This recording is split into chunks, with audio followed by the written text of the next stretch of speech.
Shalom, shalom, shalom. Selamat pagi Indonesia.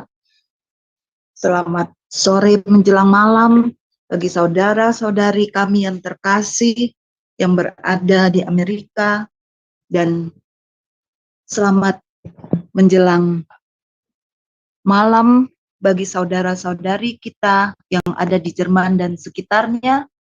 Bersama kami Renungan Pagi Sema Adonai pada hari ini tanggal 26 Oktober 2023 pada hari Kamis. Tidak berasa kita akan mengakhiri bulan Oktober, dan tidak lama lagi perayaan Natal. Dengan penuh sukacita biarlah kita boleh merasakan di tahun ini. Mari kita bersatu di dalam doa. Terima kasih Tuhan, pada pagi ini kami boleh kembali berkumpul dimanapun kami pribadi lepas pribadi berada.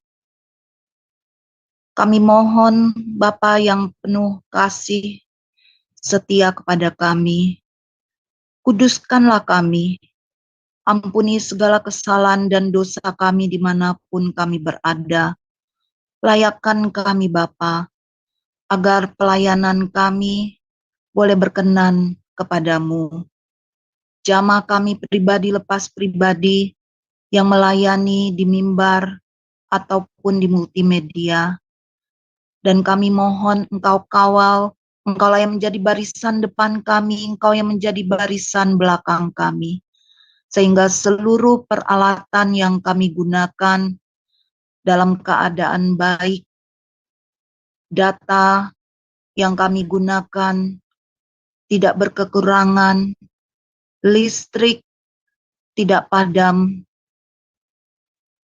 dan dalam nama-Mu Tuhan Yesus, kami semua pribadi lepas pribadi, dan secara khusus hamba-Mu Pak Dedi dalam nama-Mu Tuhan Yesus, yang akan membagikan kebenaran firman-Mu pada pagi ini dengan tema ujian iman. Biarlah kami semua dan seisi rumah kami diperlengkapi dengan perlengkapan senjata terang, sehingga selama ibadah dari awal pertengahan sampai akhir, malaikat-malaikat-Mu berjaga-jaga bagi kami. Kami mendapat pengurapan yang baru, minyak yang baru, anggur yang baru, dan kuasa darah-Mu membentengi kami semua, sehingga kami, baik yang ada di Zoom, juga bagi saudara-saudari kami yang terkasih, Kedarne Bayot dalam nama-Mu Tuhan Yesus, mereka boleh mendengar kebenaran firman ini. Mereka diberkati sebagaimana kami diberkati. Kami akan melepaskan firman-Mu di pagi ini di Kisah Para Rasul 13 ayat 47 sampai 48. Sebab inilah yang diperintahkan kepada kami. Aku telah menentukan engkau menjadi terang bagi bangsa-bangsa yang tidak mengenal Allah, supaya engkau membawa keselamatan sampai ke ujung bumi. Mendengar itu bergembiralah semua orang yang tidak mengenal Allah, dan mereka memuliakan firman Tuhan. Dan semua orang yang ditentukan Allah untuk hidup yang kekal menjadi percaya. Biarlah kebenaran firman-Mu ini Tuhan, sebagaimana inilah visi misi yang Engkau percayakan kepada Sema Adonai, menjangkau jiwa-jiwa yang tidak terjangkau oleh gereja, di dalam nama-Mu Tuhan Yesus boleh terjadi. Terima kasih Bapa, dalam nama-Mu Tuhan Yesus kami berdoa mengucap syukur. Haleluya. Amin.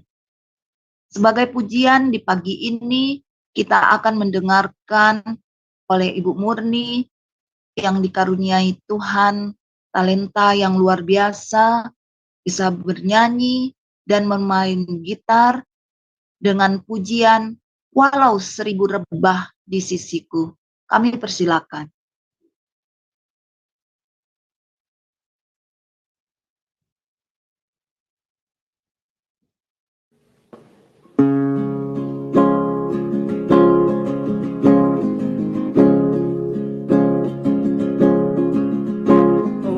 seribu rebah di sisiku,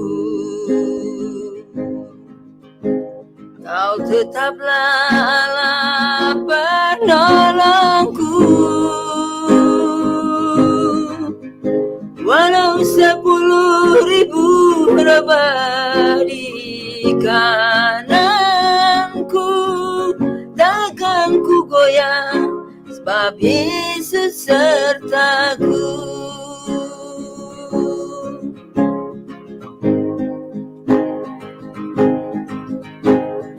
Tiada pernah ku ragukan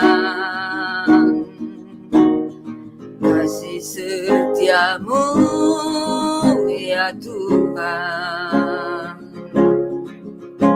Setiap waktu dalam hidupku, tak pernah Kau tinggalkan diriku.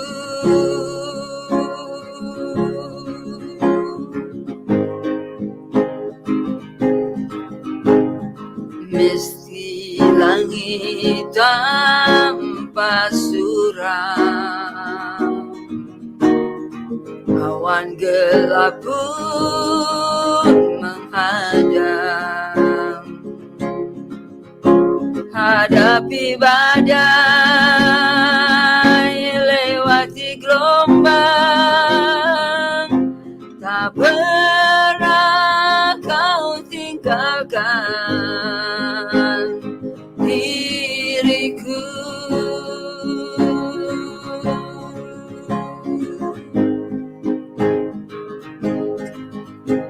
Walau 1000 rebah di sisiku, Kau tetaplah Allah penolongku. Walau 10.000 rebah di kananku, takkan ku goyah, sebab Yesus sertaku. Walau 1000 rebah di sisiku, Kau tetaplah Allah penolongku. Walau 10.000 rebah di kananku, takkan ku goyah, sebab Yesus sertaku.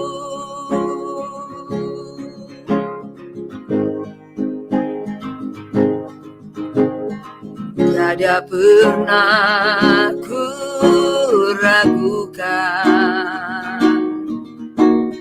kasih setiamu, ya Tuhan. Setiap waktu dalam hidupku, tak pernah Kau tinggalkan diriku.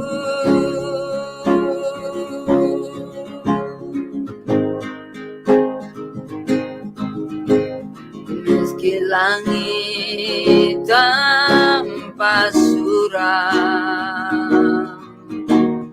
awan gelap pun menghadang, hadapi badai, lewati gelombang,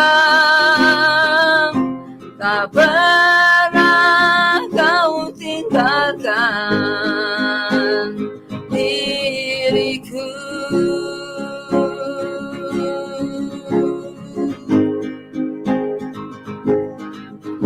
Walau 1000 rebah di sisiku, Kau tetaplah Allah penolongku. Walau 10.000 rebah di kananku, takkan ku goyah, sebab Yesus sertaku. takkan ku goyah, sebab Yesus sertaku.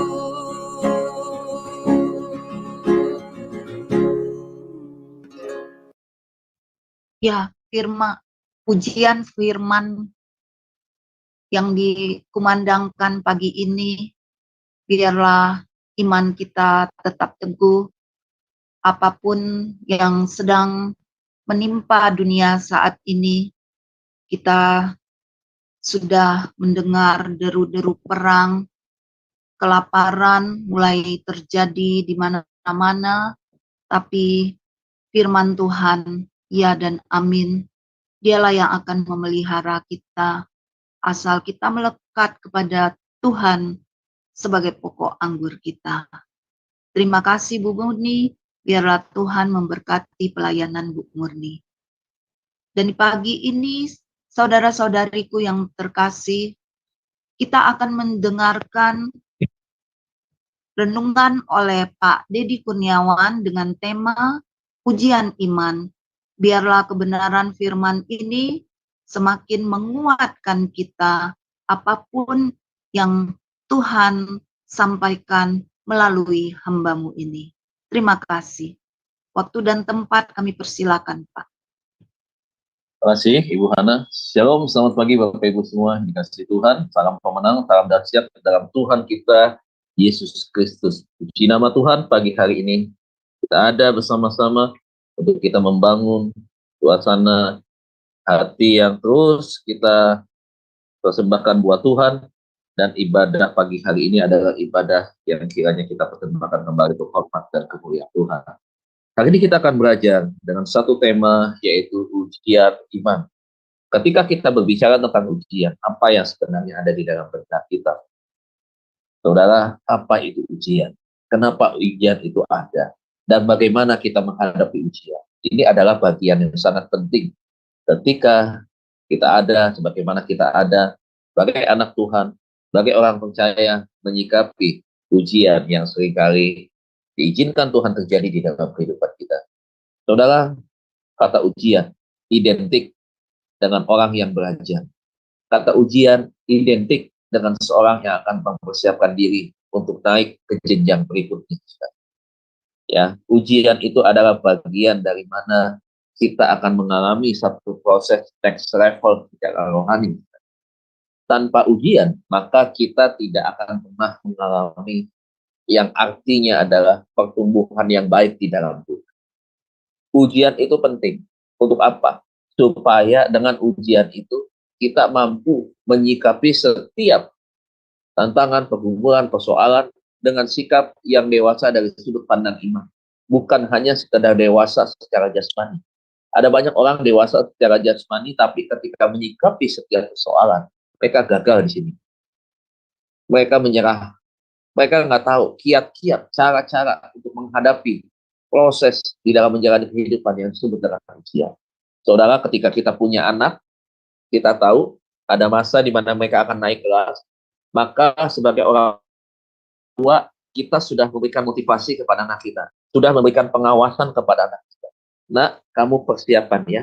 Nak, kamu belajar harus ditambah jamnya. Nak, kamu ketika ada pelajaran yang mungkin kamu tidak bisa, tolong ya kamu pelajari apa yang kamu tidak ngerti, harus dipelajari lagi dengan lebih dalam lagi. Kau butuh persiapan. Gitu. Kenapa? Seorang bapak tentunya, ya seorang bapak tentunya tidak menginginkan anaknya itu gagal di dalam ujian. Demikian juga Allah Bapa kepada setiap kita, bahwa setiap kali ketika kita menghadapi ujian, ya Tuhan tidak ingin kita gagal. Tuhan tidak ingin kita tidak naik kelas. Tapi Tuhan ingin saudara dan saya untuk naik kelas. Nah, inilah yang dinamakan adalah proses kita belajar. Belajar di dalam hal apa? Belajar untuk kita mengaplikasikan firman. Belajar untuk kita memperdalam firman. Supaya ketika proses dalam kehidupan yang namanya ujian itu kita hadapi, saudara, maka kita bisa meresponinya dengan sikap apa? Sikap tenang, sikap bersyukur, sikap percaya bahwa saya mampu melewatinya. Ada pencobaan yang menuntun kita kepada ujian iman yang semakin hari akan semakin bertumbuh. Tetapi seringkali Ada banyak orang ketika menghadapi cobaan, menghadapi ujian, mereka nggak bisa berbuat apa-apa. Nah, ini yang sangat amat disayangkan. Nah, saya ingin supaya kita semua hari ini, yang sudah di dalam Tuhan tentunya, yang kita sudah mengerti, belajar firman Tuhan, kita bisa menyikapi setiap ujian dan persoalan ini dengan iman kita di dalam Tuhan. Nah, oleh sebab itu, mari Bapak Ibu kita buka Mazmur 139, Mazmur 139, ayat yang ke-23 sampai dengan ayat yang ke-24. Mazmur 120, Mazmur 139 ayat 23 sampai dengan 24. Demikian ada tertulis di dalam firman Tuhan. Ayat 23 berkata, "Selidikilah aku, ya Allah, dan kenalah hatiku. Ujilah aku dan kenalah pikiran-pikiran. Lihatlah apakah jalanku serong, dan tuntunlah aku di jalan yang kekal." Bapak Ibu Saudara yang dikasih Tuhan, ada hal yang menarik di sini yang ditulis oleh Daud, ya, berkaitan dengan bagaimana dia meminta kepada Tuhan untuk menyelidiki hatinya. Jadi dia berkata, "Tuhan, tolong selidiki hati. Apakah hatiku betul-betul adalah hati yang murni di hadapan Tuhan, hati yang tulus di hadapan Tuhan, hati yang berkenan di hadapan Tuhan." Nah, Bapak Ibu Saudara yang kasih Tuhan, ketika kata selidiki aku ini, saudaraku, ya, kita ada lagunya itu ya, selidiki aku, adalah satu sikap, ya, bukan hanya sekadar permohonan kepada Tuhan, tetapi adalah sebuah sikap bijaksana yang disampaikan oleh Daud kepada Tuhan, supaya Tuhan bisa menyampaikan, ya, segala sesuatu yang berkaitan dengan apa yang ada di dalam isi hatinya dia. Supaya apa? Supaya Daud bisa bukan hanya mengetahui, tetapi Daud juga bisa mengubah. Daud bisa belajar lebih lagi, ya, lebih baik lagi begitu. Nah, inilah Bapak Ibu di mana kita belajar dari Daud dengan sikap kerendahan hati. Jadi dia berkata kepada Tuhan, "Tuhan selidiki aku." Walaupun dia orang yang dekat dengan Tuhan, walaupun dia adalah orang yang berkenan di hadapan Tuhan, namun dia tetap dengan rendah hati. Dia berkata kepada Tuhan, "Tolong periksa."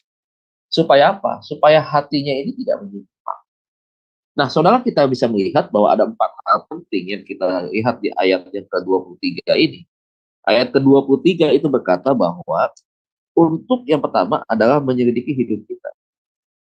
Kata menyelidiki ini adalah memeriksa, ya, mengecek gitu. Sejauh mana sih hati kita di dalam Tuhan. Ini penting banget di dalam iman kita kepada Tuhan, saudara, bahwa menyelidiki hidup kita ini adalah apakah hidup kita ini sudah betul-betul seperti apa yang Tuhan mau atau tidak. Apakah hidup kita ini betul-betul hidup yang untuk Tuhan, atau hidup kita adalah untuk diri kita. Nah, Tuhan itu adalah yang paling tahu tentang kita. Makanya Daud ingin berubah begitu. Daud ingin punya perbedaan. Dengan siapa? Dengan orang lain. Juga punya perbedaan dalam diri dia untuk semakin ke depannya semakin lebih baik. Jadi perlu ada penyelidikan begitu. Nah, inilah Bapak Ibu yang seringkali banyak, ya, orang-orang di luar sana yang tidak pernah berkata kepada Tuhan, "Tuhan, saya ikut Tuhan sudah sekian tahun. Saya melayani Tuhan sekian tahun."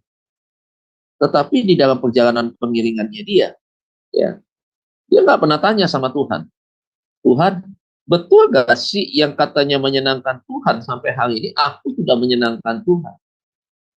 Tuhan, betul gak sih ketika hidupku ini berkata tentang kesetiaan, apakah hidupku betul-betul setia atau tidak?" Saya secara pribadi, ya Bapak Ibu, ya, saya bersyukur ya melihat Bapak Ibu Saudara semua di Sema Adonai ini. Saya hampir tidak pernah melihat satu komunitas, ya, yang betul-betul seperti Sema Adonai. Ini saya tidak menyombongkan diri, ya Bapak Ibu, ya, di berbagai komunitas, ya, saya kan diundang gitu. Saya juga sama menjadi satu pembicara tetap kan. Tapi kalau yang saya lihat Bapak Ibu, antusias, semangatnya untuk belajar, kemudian memberikan waktu buat belajar firman, ini nggak ada yang seperti Sema Adonai. Saya dengar 1 minggu full ada waktu yang diberikan kepada Tuhan bersama-sama di dalam komunitas ini. Dan lantas saya merenungkan, ini waktu yang diberikan bersama-sama dalam 1 minggu, di dalam komunitas. Bagaimana saya pikirkan dengan kegiatan mereka yang di luar? Lantas saya menarik sebuah kesimpulan, berarti Bapak Ibu Saudara yang di tempat ini, ya lebih banyak waktu-waktunya untuk pelayanan kita.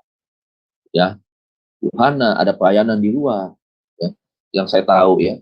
Kemudian juga yang lain ada lagi pelayanan di luar. Bagus Pak Bu, mantap Pak Bu. Ini artinya hidup di dalam Tuhan. Lantas saya berpikir begini, ini semangatnya militan sekali.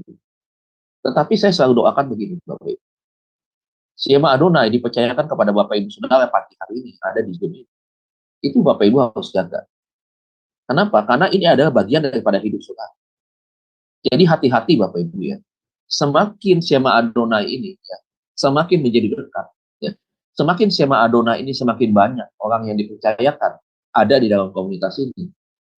Ingat tuh, saya selalu bilang, ada oknum yang tidak suka dengan adanya Siema Adonai. Bapak Ibu dan saya termasuk di dalam, walaupun saya tidak dalam organisasi kepengurusan, saya ada di luar, tetapi saya merupakan bagian daripada tim Siema Adonai ini. Saya selalu mengingatkan supaya hati-hati. Kenapa hati-hati? Ini hidup kita buat Tuhan, Siema Adonai ini. Ada oknum yang berusaha untuk membuat Siema Adonai ini, ya akan ada banyak tantangan. Akan berusaha untuk memecah belah. Ada usaha-usaha yang dilakukan oleh kuasa-kuasa kegelapan untuk supaya Siema Adonai ini tidak ada. Pernahkah saudara berdoa untuk ini? Pernahkah saudara membangun kekuatan benteng untuk Siema Adonai ini dengan doa-doa Bapak Ibu? Mendoakan orang yang di luar bagus, penting. Tapi jangan lupa, bukan hanya mendoakan orang di luar. Bapak Ibu dipercayakan oleh Tuhan untuk menjaga. Ini semua nih, semua yang ada di dalam Zoom pagi hari ini, termasuk pengurusnya. Supaya kita membentengi Siema Adonai ini. Untuk apa? Untuk dijauhkan dari hal-hal yang tidak baik oleh kuasa-kuasa kegelapan. Iblis amat sangat tidak senang, dia amat sangat terganggu. Kenapa saya mau katakan demikian? Satu hari Siema Adonai berapa kali saudara? Dalam satu minggu berapa kali itu? Apakah iblis senang? Iblis nggak senang Pak. Jadi ini berkaitan dengan bagaimana cara kita juga termasuk hidup kita yang kita jaga ini dengan berkata kepada Tuhan, selidiki aku adalah untuk kita juga saudaraku, kita juga bisa melihat potensi bahaya yang dilancarkan oleh iblis terhadap jemaat. Jadi Bapak Ibu, perkuat barisan. Bapak Ibu, satukan visi dan misi di dalam doa saudara. Perangi segala macam bentuk kuasa kegelapan ya, yang berusaha untuk menghancurkan ya Siema Adonai. Nah, saya ingin supaya kita betul-betul Bapak Ibu ya, membangun doa pribadi kita tentunya. Untuk kita kembalikan kepada Tuhan, Tuhan, Siema Adonai ini untuk Tuhan. Tuhan, Siema Adonai ini untuk jadi berkat buat orang. Tuhan, aku mau bersama-sama berdoa, bukan hanya untuk menjaga Siema Adonai, tetapi bagaimana visi yang Tuhan tahu di Siema Adonai ini kita bisa kerjakan dengan baik. Nah, itu perlu berkata kepada Tuhan, selidiki aku. Apakah aku ada di Siema Adonai ini? Ya, sekedar aku hanya sekedar pelayanan saja. Ketika aku hanya mendapatkan tugas saja, atau aku hanya sebagai penggembira saja, perangkap saja. Sorry Bapak Ibu, kadang-kadang iblis main di pikiran. Seringkali iblis bilang gini, lu ngapain di Siema Adonai? Lu nggak dapat apa-apa di situ. Lu ngapain jadi di Siema Adonai? Lu cuma jadi penggembira doang. Lu ngapain di Siema Adonai? Cuma jadi pendengar doang. Gitu. Ini ujian buat saudara dan saya. Jadi mari Bapak Ibu, ketika kita berkata selidiki aku, kita juga minta kepada Tuhan, Tuhan selidiki apa yang aku harus kerjakan, aku harus bangun untuk Siema Adonai. Itu yang pertama. Yang kedua, saudaraku, dari apa yang kita baca adalah di dalam ayat 23b untuk yang kedua. Mari melihat hidup kita. Melihat hidup kita adalah seperti apa? Kita mau Bapak Ibu. Hidup kita semakin hari semakin baik. Apakah hidup kita ada perubahan atau tidak? Kita sendiri yang paling tahu. Nah, oleh sebab itu, kalau kita berbicara tentang melihat hidup kita, maka hidup kita ini adalah sebuah ukuran. Ukuran Tuhan, saya mau pengukur untuk saya bisa melihat hidup saya sendiri adalah seberapa jauh hari ini saya sudah melayani. Seberapa jauh Tuhan hari ini saya sudah menjadi berkat buat rumah tangga saya. Tuhan berapa jauh hari ini hidup saya sudah berdampak buat keluarga besar saya. Berapa berdampak besarnya saya dengan orang tua masih ada. Seberapa besarnya dampak saya bagi jemaat. Nah ini Bapak Ibu perlu sekali kita melihat hidup kita. Betul gak sih hidup kita ini sudah seperti apa yang Tuhan harapkan, Tuhan inginkan? Hidupnya sudah menjadi berkat buat orang lain. Sudah melayani Tuhan dengan sungguh-sungguh. sudah banyak perubahan di dalam kehidupan kita? Atau justru saudaraku, ketika kita lakukan yang pertama, selidiki aku, tetapi kita tidak pernah melihat diri kita ini seperti apa? Masih ada gak sih kekurangan di dalam diri kita? Nah, ini fungsinya ya Bapak Ibu ya, supaya kita bisa melihat itu menjadi sebuah tolak ukur daripada kehidupan rohani kita. Yang ketiga, saudaraku, di dalam ayat ini yang kita baca dari dua ayat 1:39 ini adalah untuk menguji pikiran-pikiran kita. Tadi saya bilang, saudaraku, seringkali iblis main di pikiran, menyerang pikiran kita. Nah, pikiran kita yang dimaksud di sini adalah pikiran kita, apakah pikiran yang memang sejalan dengan Tuhan atau pikiran sejalan dengan Tuhan adalah kita sebagai anak yang menaruh pikiran Kristus di dalam pikiran. Ketika kita taruh pikiran Kristus di dalam hati kita, maka kita adalah menaruh pikiran kerajaan Allah ya di dalam pikiran kita. Untuk kita apa? Untuk kita melahirkan sebuah tindakan-tindakan yang dibangun didasarkan iman percaya kita. Misalkan, saudaraku, kita punya empati pada orang yang lebih lagi melihat orang yang mengalami kesusahan. Kemudian kita juga punya pikiran-pikiran yang baik. Hikmat ada di dalam pikiran kita. Memutuskan segala persoalan tentunya bukan dengan emosi, tetapi dengan hikmat Tuhan, dengan pikiran Kristus. Di dalam orang yang menaruh pikiran Kristus ada ide-ide baru. Dia seorang yang inovatif, kreatif, ya, punya gagasan-gagasan yang penting, yang sangat membangun, yang dibutuhkan bukan hanya di dalam organisasi, tetapi juga di dalam pelayanan, begitu. Nah, ini yang harus kita taruh, kita pilih pikiran Kristus. Pikiran Kristus itu adalah pikiran yang tidak mencari keuntungan diri kita sendiri. Pikiran Kristus itu adalah pikiran-pikiran yang tidak memanfaatkan orang lain. Pikiran-pikiran Kristus adalah pikiran yang kita taruh, yang didasari oleh kebenaran, begitu. Nah, ini Bapak Ibu yang harus kita miliki. Yang keempat adalah supaya kita tidak lari dari Tuhan. Saudara bisa lihat ayat yang ke-24 ya. Lihatlah apakah jalanku terong dan turunan aku di jalannya. Apakah jalan kita lempeng apa enggak? Ya. Yosua dikasih tahu Tuhan, Yos, jalan saja ke depan, ya. Kau jangan menyimpang dah ke kanan maupun ke kiri, kata Tuhan. Sudah lurus saja. Di depan ada apa? Lewati. Jangan pernah takut, jangan pernah khawatir. Dilewati tahap pertama Sungai Yordan. Waduh, Sungai Yordan. Deras airnya, banyak batu-batu, ya, dalam juga 4 meter dalamnya. Apakah mereka bisa lewat atau tidak? Nah, apakah kita mau lari nih, putar balik? Atau kita mau maju? Begitu. Nah, itulah makanya saudaraku, kenapa ketika ada ujian di depan, ada tantangan di depan. Sungai Yordan mau dilewati atau tidak? Ayo. Mau diseberangi atau tidak? Ya, kan ada tujuan, ada visi di depan nih. Ayo. Mau nggak membangun visi itu, mewujudkan visi itu? Lewati tantangan itu. Yosua tentunya awalnya takut. Kenapa khawatir? Berpikirannya pikiran manusia. Tapi ketika kita di dalam Tuhan, pikiran manusia kita tanggalkan. Yuk, kita taruh pikirannya Tuhan, pikiran Kristus di dalam iman percaya kita, dan kita melangkah dan kita akan melihat satu terobosan yang luar biasa. Toh Tuhan pelihara, tidak ada satupun yang tenggelam tuh di Sungai Yordan, semua bisa dilewati. Sungai Yordan selesai, ada tantangan lagi ke depan. Ada 7 suku bangsa yang harus dihadapi oleh Yosua. Taat gak Yosua? Nah, ini saudara, 4 hal ini adalah bagian dari apa yang kita baca di dalam Mazmur 139. Tapi bukan ini pembahasannya. Ini adalah sebuah pengantar. Secara real, ya, secara fakta, seringkali kenapa banyak orang gagal di dalam menghadapi ujian? Karena sebenarnya ujian itu dimulai dari orang terdekat kita. Saya sampaikan kepada Bapak Ibu Saudara. Ujian itu dimulai dari orang yang terdekat. Abraham diuji, saudara, oleh Tuhan. Sejauh mana imannya? Seberapa besar imannya kepada Tuhan? Dengan cara apa? Anak yang dia rindukan puluhan tahun harus dikorbankan. Saya pernah sampaikannya ke Bapak Ibu Saudara ya, bahwa seringkali yang dipakai perhitungannya adalah Abraham menanti anak 25 tahun ya, dihitung ke Ismail. Saudara, sebenarnya sebelum ada Ismail, kan dia hidup sudah bersama dengan Sarah puluhan tahun. Saya pernah kasih analogi ya, atau perumpamaan. Andai kata Abraham dengan Sarah usia kan 10 tahun, bisa. Saya pernah kasih tahu, andaikan dia menikah, Sarah usia 17 tahun, Abraham 27 tahun, saudara tinggal hitung saja tuh. Waktu dia dapatkan Ishak usia berapa itu? Berarti berapa puluh tahun dia tunggu Ishak. Kan bukan dari Ismail, dia tidak tunggu anak dari Hagar. Dia anak tunggu anak yang ditunggu, anak yang dijanjikan oleh Tuhan itu adalah yang dari Sarah. Berapa tahun dia tunggu itu? Lebih dari 25 tahun, Bos. Dia tunggu anak itu. Nah, ketika lebih dari 25 tahun, dia tunggu anak. Puluhan tahun lebih daripada itu. Sekitar 50 tahunan mungkin lebih. Saudara, apa yang terjadi? Setelah anak itu ada, Tuhan minta anak itu dipersembahkan. Gampang nggak? Nggak gampang.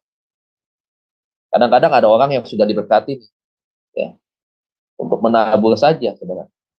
Berapa persen sih yang ditabur kadang-kadang? Dikit, dikit. Padahal dia punya dari kelimpahannya, bukan dia punya daripada kekurangan.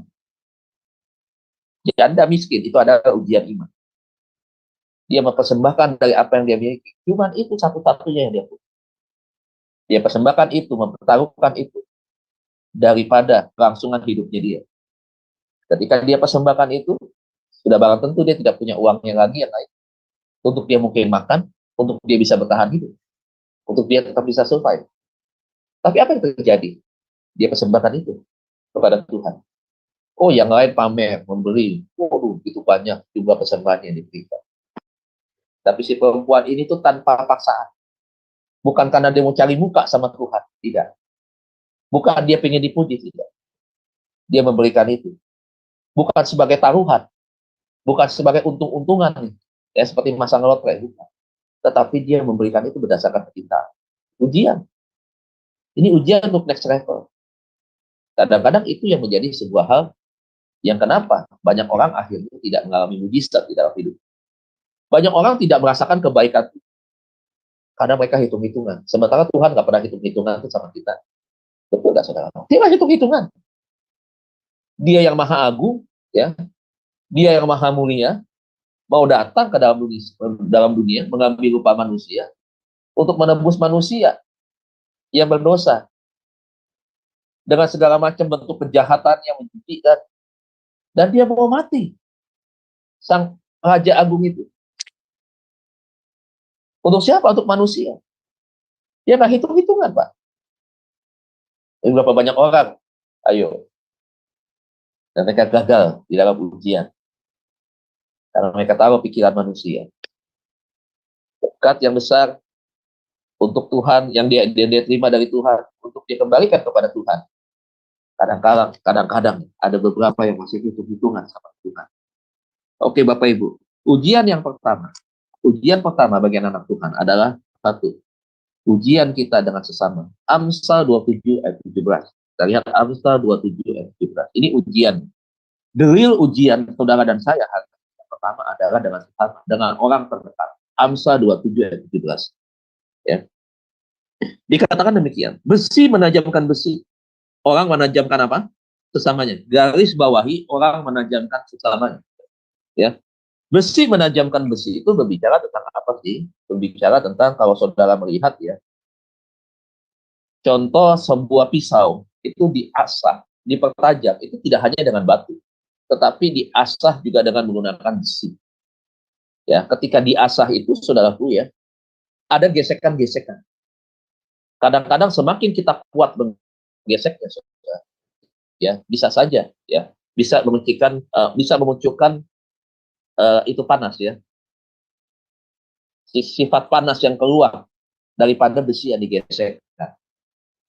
Nah, saudara lihat, ketika terjadi gesekan, ya, ada sesuatu yang panas keluar, begitu. Ada sesuatu yang dipertajam. Nah, seringkali Bapak Ibu, ujian orang percaya seringkali menghadapi siapa? Bukan menghadapi orang yang beragama lain, bukan juga, saudara. Walaupun itu ada, merupakan bagian yang memang seringkali masuk di dalam kategori kebenaran sesama, sekian persen. Tetapi yang lebih banyak lagi terjadi di mana? Di sini. Saudara nggak usah aneh kalau hari ini begitu banyak sinode. Saudara nggak usah aneh kalau hari ini pendeta dengan pendeta ribut. Kemarin saudara lihat tuh, ada gereja digusur di Budosa, video. Memalukan sekali itu. Kok begitu gereja, saudara? Makanya tidak ada yang jadi juli kan untuk memisahkan. Kan? Beberapa orang yang anti dengan gereja ada, begitu, senang itu. Kok bisa begitu Bapak Ibu? Apakah itu cara Tuhan? Bukan, cara setan begitu.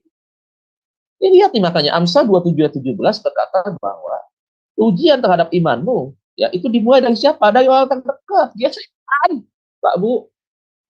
Mampu nggak kita menghadapi gesekan? Bisa nggak kita keluar daripada itu? Maksudnya kita merespon itu dengan sikap yang dingin, bukan sikap yang panas. Kalau digesek kan panas. Timbul emosi, timbul kemarahan, timbul kebencian. Akhirnya tidak tajam. Begitu. Sementara Tuhan mau saudara dan saya ini tajam. Tajam di dalam apa? Tajam dalam firman. Tajam di dalam kepekaan roh. Begitu. Tuhan maunya seperti itu. Tapi ketika terjadi kegesekan, saudara-saudara, bukannya untuk mempertajam. Tapi apa yang terjadi, saudaraku? Konflik. Nah, Tuhan mau, saudaraku, ya, ketika terjadi gesekan, besi menajamkan besi, manusia menajamkan kesamanya, supaya kita bisa menyikapi itu dengan positif. Berarti di sana, ya, kita menahan bagaimana, saudaraku, tidak terjadi gesekan yang menimbulkan panas sampai pada percikan api. Ini yang harus kita jaga. Caranya bagaimana, Pak? Sejukan dengan air. Saya kan dulu lama di rumah potong hewan, Bapak Ibu, ya. Background saya kan memang di sapi, sampai dengan distribusi daging dan seterusnya. Memang pengalaman dulu di sana. Saya kan pernah menjadi manajer jaga rumah potong hewan. Anak-anak nih, bukan tukang potong, yang di bawah saya ini, sebelum mereka potong sapi itu ya, ke tukang daging datang sebelum potong sapi, mereka mempersiapkan itu dulu, pisau mereka harus tajam. Kalau nggak berbahaya, fatal buat mereka. Kalau pisaunya tumpul, ini sapi berbalik, ajar dia bisa mati nih, sudah tukang potong. Jadi apa yang dilakukan? Sapi itu kan galak, saudaraku, ya. Itu kalau dia pakai leher, dia berlari begini, saudaraku. Jangan main-main itu kekuatannya dia tuh di leher. Jadi memang dia harus persiapan. Jadi nggak sembarangan. Apa yang dilakukan? Dia gesek pisau dulu tuh semua, sambil duduk, sambil ngopi, sambil ngokok. Dia sambil gesek pisau, begitu, depan, belakang, begitu. Pisaunya. Dia lihat, ini wah, udah tajam, dia simpan. Dia lap lagi, dipakai apa? Pakai air. Tapi supaya pisaunya nggak semakin kecil, saudaraku, ya, dia kadang-kadang pakai air. Supaya apa? Tidak timbul panas, begitu. Nah, makanya Bapak Ibu, saya mesti bilang begini. Ketika ujian pertama kita ada gesekan daripada sesama, kita perlu mengademkannya, perlu mendinginkannya. Dengan cara apa? Taruh Yesus sebagai air hidup di dalam hati. Begitu. Kalau saudara tidak libatkan Yesus sebagai air hidup dalam hati, ketika terjadi gesekan, saudara, yang namanya kasih, namanya pengampunan, tidak mungkin ada. Percaya saya. Ya saya. Makanya ini terjadi di dalam beberapa gereja. Jemaat pecah. Ya. Jemaat pecah, pendeta pecah, gereja pecah. Setan tepuk tangan. Bikin party dia, Bapak Ibu, setan. Bisa mengadakan syukuran tuh kepada Lucifer, tuh setan-setan. 40 hari 40 malam mungkin. Kenapa? Anak Tuhan ribut. Hancur gerejanya. Pecah, pindah sinode baru. Waduh. Buka lagi pelayanan itu. Udah buka pelayanan, gak beres masalahnya, dijelek-jelekin itu. Wah, gereja itu cuma begini, begitu, dan seterusnya. Masih melayani Tuhan, masih ada di rumah Tuhan. Selesai ibadah, jelekin. Jangan ke gereja itu, ini mah begini, begini, begini. Miris ya dengan kekristenan seperti itu. Gagal menghadapi ujian. Ya, gagal. Dia bisa jadi pemenang. Tapi dia menjadi pecundang. Kita lihat dari Abraham, yang disebut dengan Bapak beriman, adalah betul-betul tidak hanya memikirkan tentang aku, bukan untuk kita, tetapi untuk dia yang di atas. Pelayananmu hari ini untuk yang di atas. Hidup saudara dan saya untuk yang di atas. Iman kita yang kita bangun hari ini adalah untuk yang di atas. Sadari itu. Makanya selidiki hati. Supaya apa?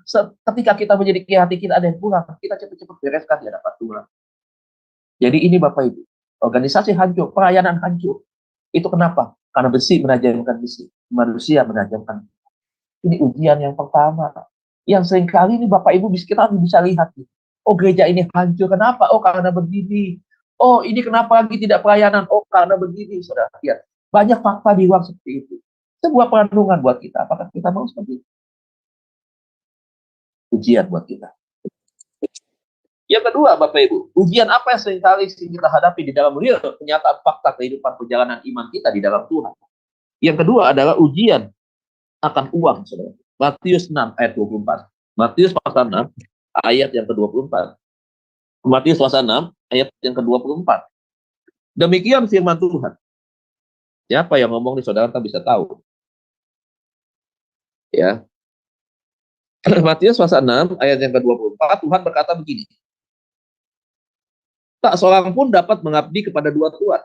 Karena jika demikian, ia akan membenci yang seorang dan akan mengasihi yang lain. Atau ia akan setia kepada yang seorang dan tidak akan mengindahkan yang lain. Kamu tidak dapat mengabdi kepada Allah dan kepada Mammon. Ini Tuhan sudah bilang. Di dalam ujian kita, yang kedua adalah berbicara tentang uang.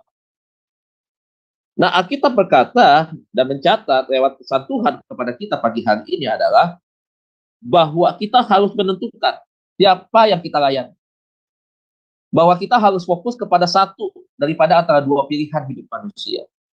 Saudara, bukan berarti seringkali dimaknai oleh jemaat. Kenapa sih banyak pendeta itu benci dengan orang yang kaya? Kenapa sih? Bukan benci, tidak suka. Kenapa sih sindir-sindir tentang uang? Ini kita sedang kasih tahu supaya apa? Imannya sudah terbangun nih Bapak Ibu, jangan mundur gara-gara cuma masalah duit. Hatinya berubah, berpaling, tadinya untuk Tuhan, gara-gara duit berpaling tinggalkan Tuhan.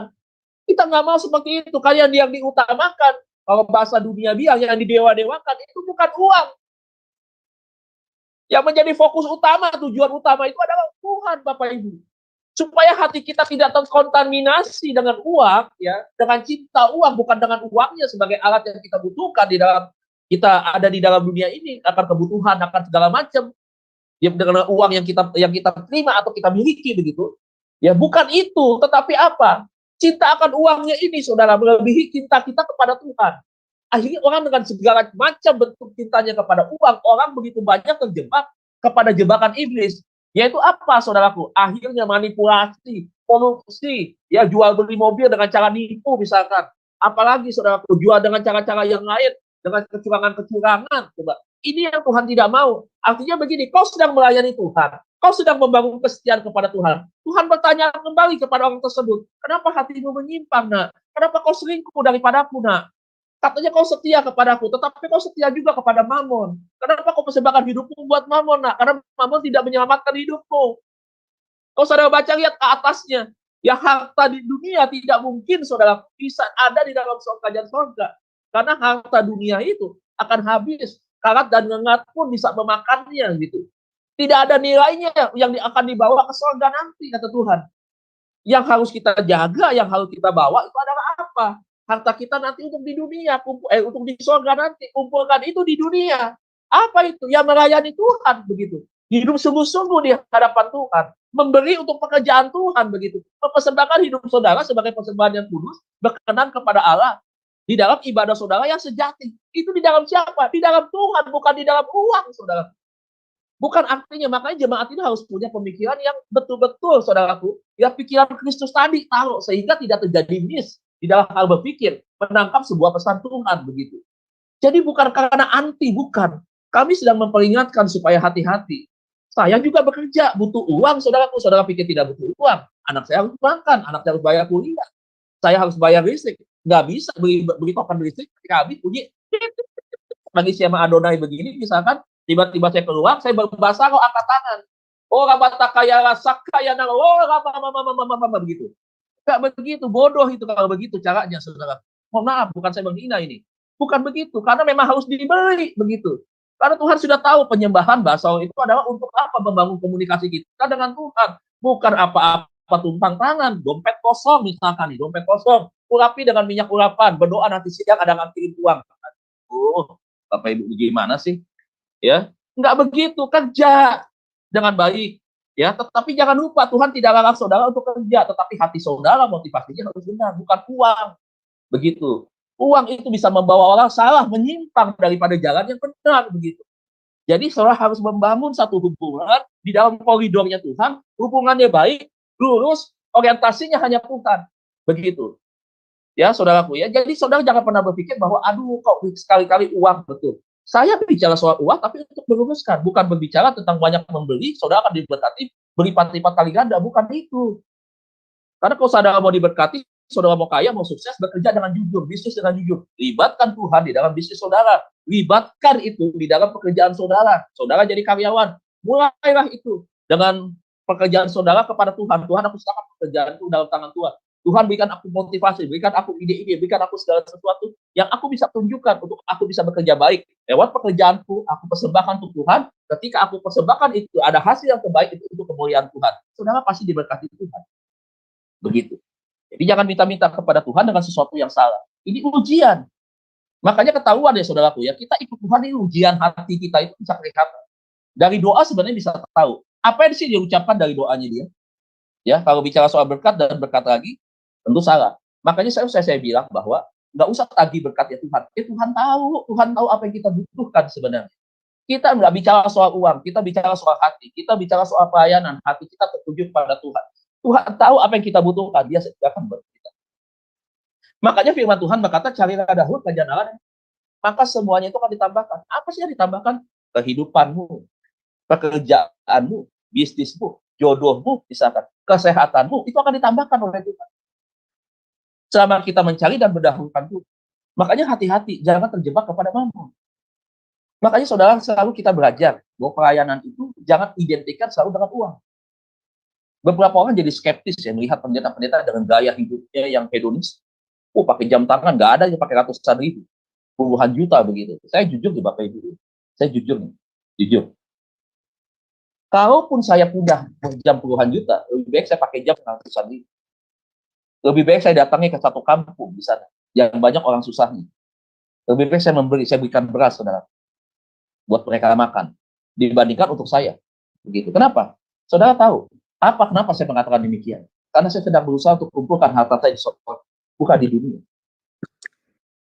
Jujur ya Bapak Ibu ya, saya nih kalau kasih pelayanan kemana-mana begitu ya, saya selalu memikirkan tentang mereka. Saya selalu ingat tentang mereka. Tapi saya nggak pernah minta-minta. Begitu. Apa yang ada pada diri saya, yang saya punya,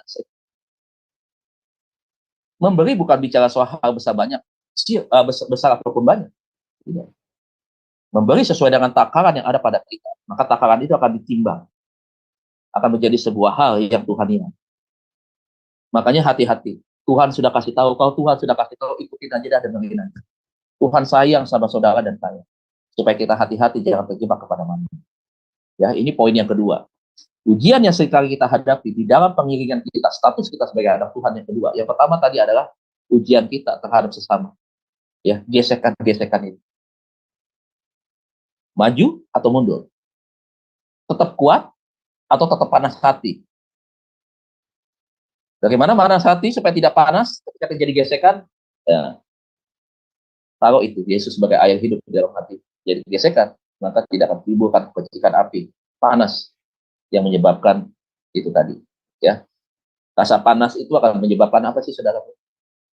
Akan menyebabkan besi atau sesuatu yang digesek itu semakin mengecil. Coba aja gesekin besi dan setiap hari digesek itu akan mengecil. Tapi supaya nggak mengecil bagaimana? Taruh air, ya, karena ada peredamnya itu. Yang kedua adalah bagaimana kita menghadapi ujian seringkali terjadi secara real di dalam kehidupan kita adalah hati-hati akan cinta uang.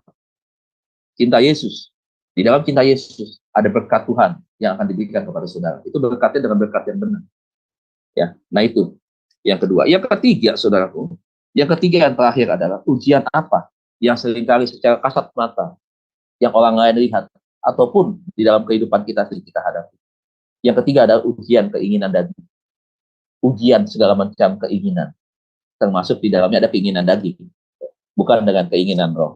Kitab Roma pasal 8 berkata keinginan roh bertentangan dengan keinginan daging. Tapi yang Tuhan mau adalah supaya kita bisa menghindari segala bentuk keinginan. Ada gak sih orang Kristen, Pak, yang sudah melayani, tetapi mereka masih hidup di dalam keinginan? Tentunya ada. Ini bukan sebuah penghakiman, tentunya ada. Kenapa? Karena mereka nyaman dengan keinginan itu. Mereka tidak mau melepaskan itu. Nah ini pelajaran pastoral konseling nih, saudara, ya. Berbagai macam bentuk keinginan daging. Mereka mempertahankan itu karena mereka nyaman. Mereka berat hati untuk melepaskan itu. Kita lihat Galatia pasal 5 ayat 17 sampai 19. Poin yang terakhir, yang ketiga, ujian yang kita hadapi, saudara, untuk kita next level di hadapan Tuhan. Ketiga adalah berbicara tentang keinginan. Keinginan daging itu apa? Galatia pasal 5 ayat 17 sampai dengan 19. Sebab keinginan daging berlawanan dengan keinginan roh, dan keinginan roh berlawanan dengan keinginan daging. Karena keduanya bertentangan, sehingga kamu setiap hari tidak melakukan apa yang kamu kehendaki. Akan tetapi jika kamu memberi dirimu dipimpin oleh roh, maka kamu tidak hidup di bawah hukum Taurat. Perbuatan daging telah nyata. Apa sih itu perbuatan daging? Yang pertama, percabulan. Pak, percabulan. Enggak, Pak, saya nggak pernah datang ke lokalisasi. Pak, saya nggak pernah datang jadi pengunjung di spa. Percabulan itu ada dua, bos. Percabulan fisik, perzinahan itu, ya, pornea, moikea, ya itu yang pertama. Percabulan yang lain adalah percabulan rohani. Katanya pelayanan, tetapi juga masih tadi mendewakan Tuhan, ya. Kemudian juga menyembah kepada sesuatu yang dianggap punya kekuatan atau sentrisme, begitu ya. Nah, ini adalah sesuatu hal yang memang terjadi di kalangan beberapa orang Kristen. Jadi yang pertama, perbuatan daging telah nyata, yaitu apa? Percabulan. Janganlah duakan Tuhan. Cinta mamon sama juga, percabulan di hadapan Tuhan. Jangan menyembah kepada ilah lain. Ilah zaman sekarang apa sih? Ilah zaman sekarang teknologi, gadget. Saya belum pernah khotbah nih berkaitan dengan perikatan gadget tadi sih ya. Saudara lihat kan gadget, ilah zaman sekarang ini kan banyak disembah orang kan. Pagi-pagi kita cari siapa? Apakah kita cari jiwaku sungguh merindukan waktu pagi hariku bangun cari wajahmu. Yang kita cari sopo. Kadang-kadang iki loh. Yang kita buka. Kalau kita buka nih. Tuh. Roh Kudus bilangin. Nah, kamu sudah doa. Bentar ya Tuhan, tanggung ya Tuhan. Ya udah nih Tuhan. Kalau nggak dibuka, telat dikit dihabisin. Kau yang toko sebelah. Coba lihat dulu Tuhan. Oh nggak ada Tuhan, belum ada. Nah ini kan nggak doa kan. Coba mulai. Yang dicari ini. Coba. Ilah zaman sekarang. Percabulan rohani. Yang kedua dikatakan kecemaran. Wah ini kecemaran nih. Hidup mengotori di dalam keadaan bersih, kita kotori lagi itu. Apa itu kecemaran? Oh, berbagai bentuk hawa nafsu di dalamnya. Ya, kemudian ada hawa nafsu. Ya, itu berkaitan dengan hati yang jahat tuh ya. Balas dendam di dalamnya itu. Wah, jangan coba-coba nyakitin gue balas lebih lagi daripada ini tuh. Hati-hati gue bakal minta ampun lu sama gue kalau gue jahatin lagi. Lu jangan coba-coba sama gue aja.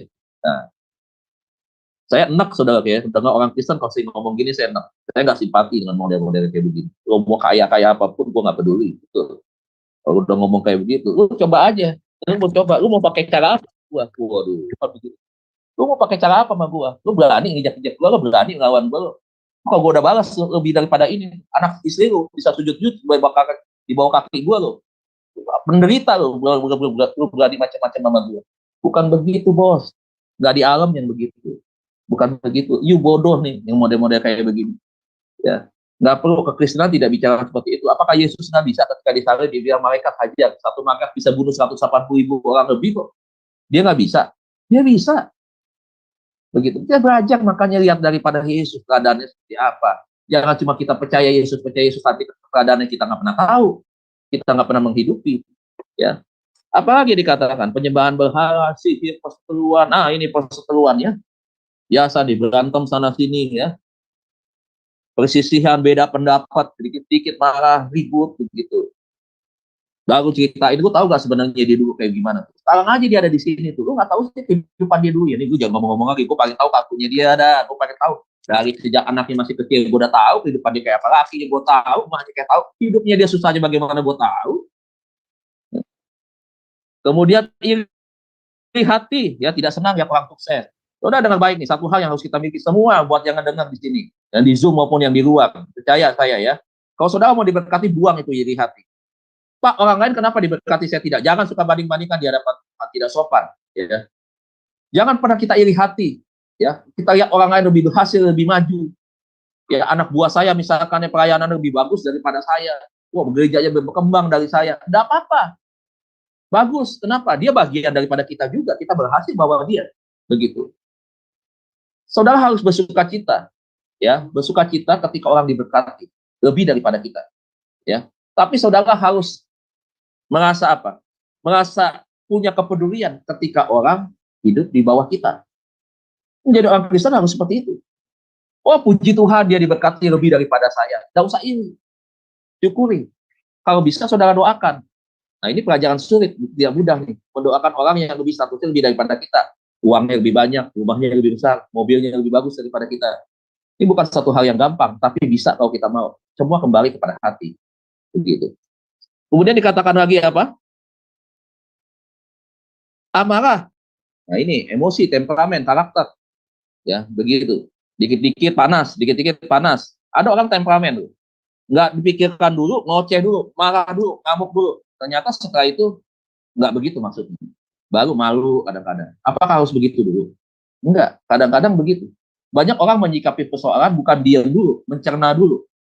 Tahan panas hati itu. Makanya kan kita bilang, tinggalkan panas hatimu itu. Supaya apa? Karena berbahaya. Orang yang panasan, sedikit-sedikit temperamennya naik, marah, saudara, itu sangat berbahaya. Ya, karena waktu nih, saudara. Ya, yang terakhir dikatakan bahwa kepentingan diri sendiri, pencederaan dan pemecah. Ya, saudara, ini 3 ujian di dalam kehidupan yang secara real kita hadapi hari ini. Kita mau nggak next level di hadapan Tuhan? Kita harus lewati 3 hal ini, saudara. Ya, dengan sesama, gesekan. Yang kedua adalah berbicara soal apa? Berbicara tentang bagaimana hati kita, pengabdian kita kepada siapa? Kepada dunia lewat mamon atau kepada Tuhan. Yang ketiga adalah ujian berkaitan dengan segala keinginan kita. Hati-hati Bapak Ibu. Nah, 3 hal ini tentunya akan menjadi bumerang bagi orang yang itu tadi, yang tidak menyikapinya dengan sikap kedewasaan di dalam Tuhan, dengan iman yang benar kepada Tuhan. Seringkali anak Tuhan jatuh akhirnya gara-gara kalah di dalam peperangan di 3 ujian ini. Saya mau saudara dan saya kita next level, menjadi anak-anak Tuhan yang menjadi pemenang. Tuhan tidak mau kita gagal, tidak naik kelas. Tuhan ingin kita naik kelas. Setiap kita menghadapi ujian, kita naik sampai grade yang paling tinggi.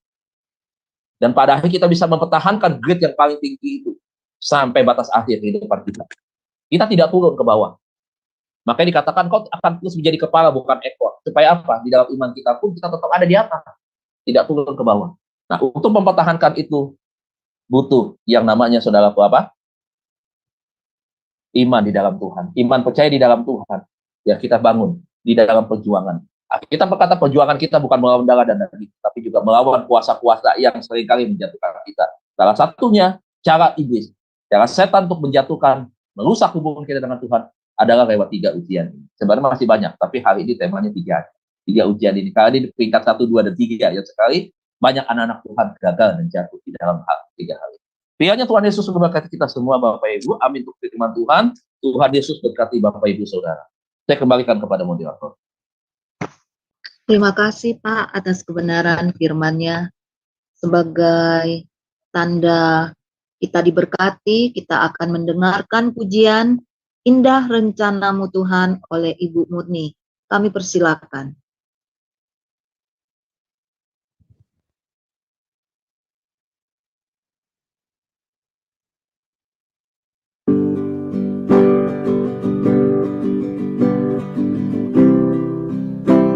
Indah rencanamu Tuhan di dalam hidupku,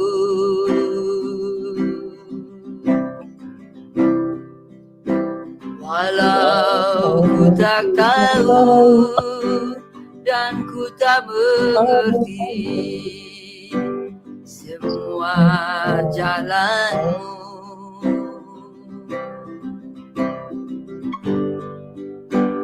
Dulu ku tak tahu Tuhan, berat ku rasakan,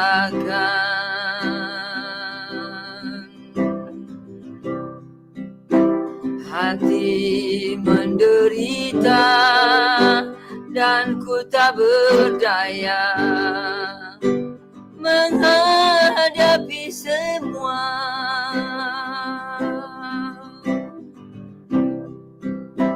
Tapi ku mengerti sekarang,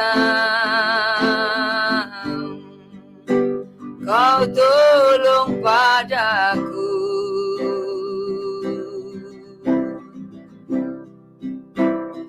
Kini ku melihat dan ku merasakan indah rencanamu.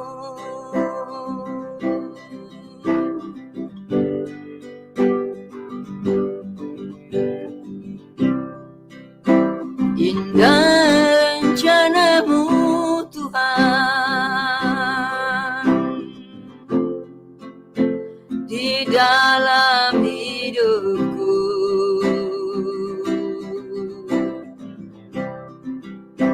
Walau ku tak tahu dan ku tak mengerti semua jalanmu,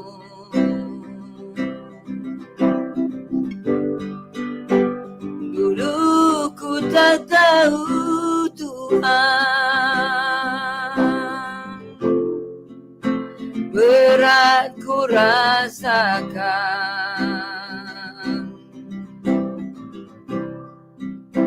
hati menderita dan ku tak berdaya menghadapi semua.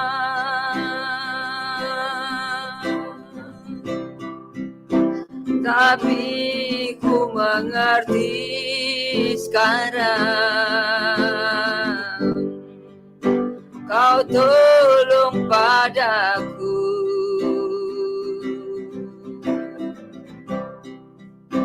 Kini ku melihat dan ku merasakan indah rencanamu.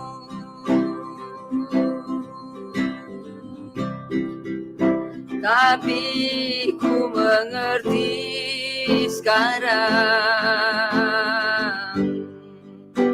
Kau tolong padaku.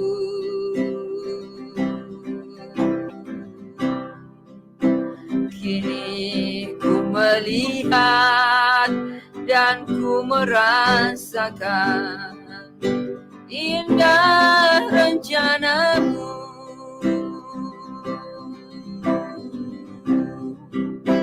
Kini ku melihat dan ku merasakan indah rencanamu.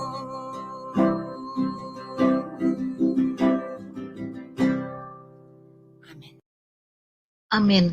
Mari kita berdoa atas kebenaran firman Tuhan yang disampaikan oleh hambanya pada pagi ini. Bapa kami yang di surga, dikuduskanlah namamu. Datanglah kerajaanmu, jadilah kehendakmu di bumi seperti di surga. Berilah kami pada hari ini makanan kami yang secukupnya, dan ampunilah kami akan kesalahan kami, seperti kami juga mengampuni orang yang bersalah kepada kami. Dan janganlah membawa kami ke dalam pencobaan, tetapi lepaskanlah kami dari yang jahat.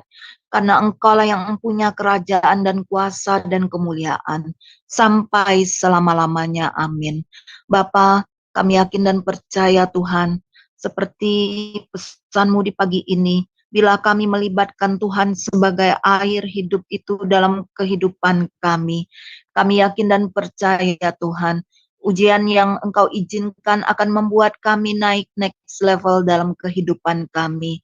Engkau menguji kami, kemurnian, ketulusan, dan apakah kami berkenan kepadamu.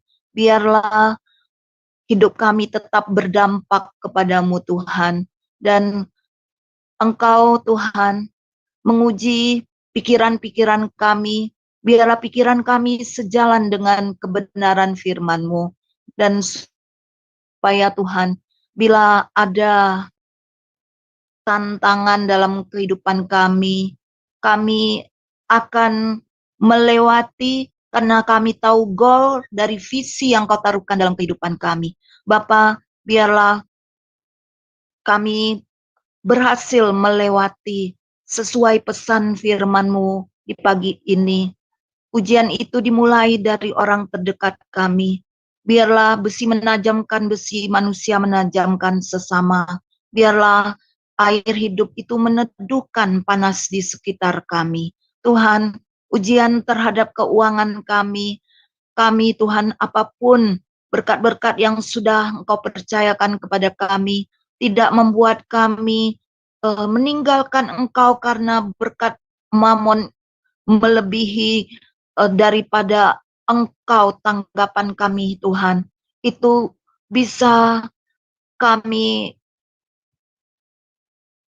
dalam namamu kami bisa dalam nama-Mu Tuhan Yesus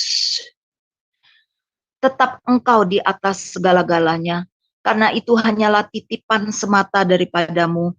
Buatlah kami berhasil, karena kami tahu berkat itu justru dipercayakan oleh Engkau, agar kami dalam nama-Mu Tuhan Yesus menjadi berkat, supaya kami bisa memperluas, memperlebar kerajaan-Mu atas berkat-berkat yang dipercayakan kepada kami.